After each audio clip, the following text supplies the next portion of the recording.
যেটি বলছিলাম, এভাবেও যে ম্যাচে ফেরা যায় সেটি কিন্তু দেখিয়ে দিল জাদুকর মেসি। আমরা কি কিছুটা ফ্রান্সের ছায়া দেখতে পাচ্ছি কিনা?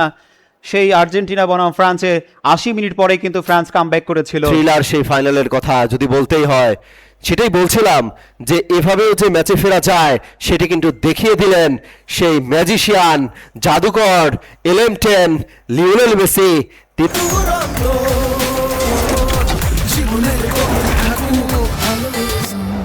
তিনি কিন্তু দেখিয়ে দিলেন যে কেন তিনি সর্বকালের সর্বশ্রেষ্ঠ, সর্বকালের সেরা ফুটবলার।